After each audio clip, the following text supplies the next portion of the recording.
Wow, playing video games and making a video, that's a good combo, ain't it? But Samsung's rather interesting. You know, their last event, they were craving a lot about the whole ecosystem thing. You know, they were craving that we have an ecosystem that we can have our products and this and that work. And I was thinking about it, I was looking at it, and for the most part, their ecosystem, in my opinion, could have been a lot better. And I feel that it really could have been, honestly, a great ecosystem. The problem that happened is they use Google.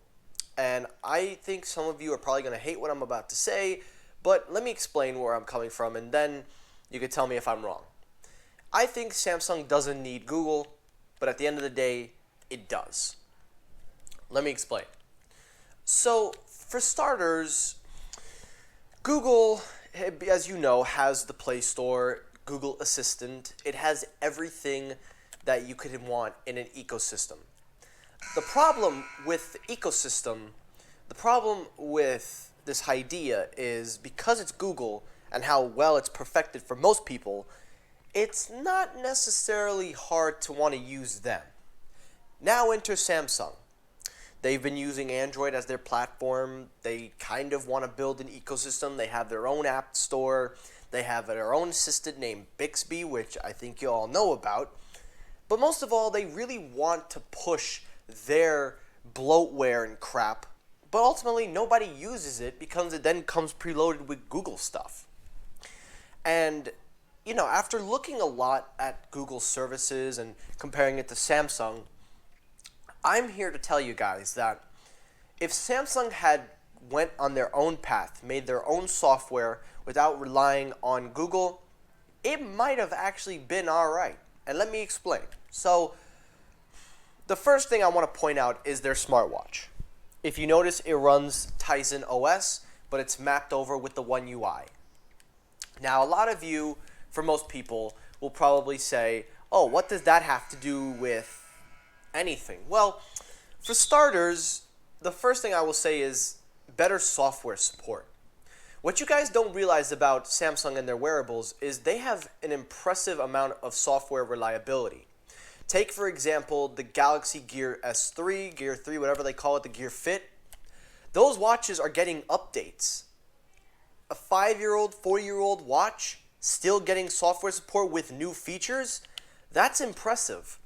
So think of how that would have been if Samsung had mapped their own software with Tizen, having their own customization and flexibility, being able to not only make their own software, but also being able to release as much updates as possible.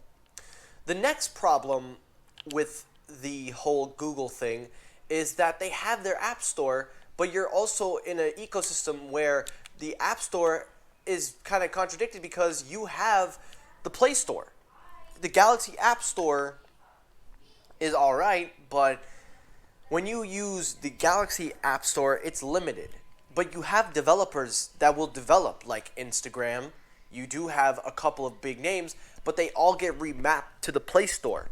Now imagine if Samsung was able to get a few developers to make a couple of games, to make a few things that would probably be good, and you get a couple thousand downloads, 1 million downloads eventually. You have an app store where people are willing to make content for your games. And I think that's the problem, is that they're not pushing developers. They claim they are, but they're not.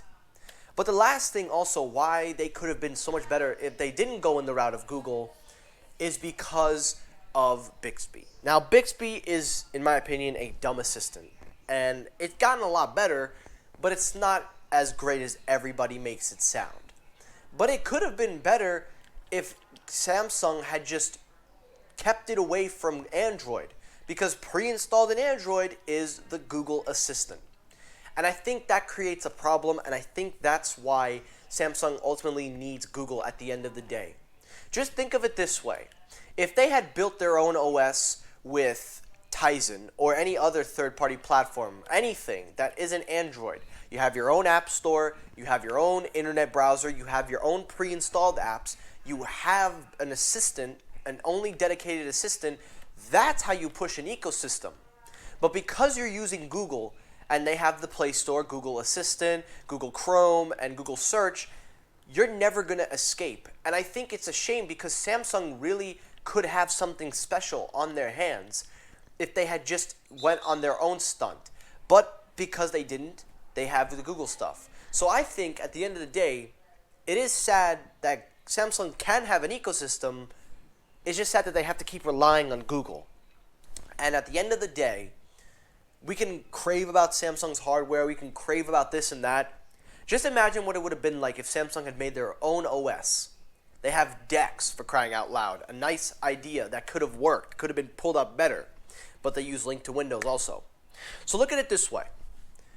Longer OS software support. They would have had a DeX version. They would have had their own tablets. If they hadn't used it, used DeX for computers, tablets. They would have had a built-in assistant that they could have evolved and helped make it better.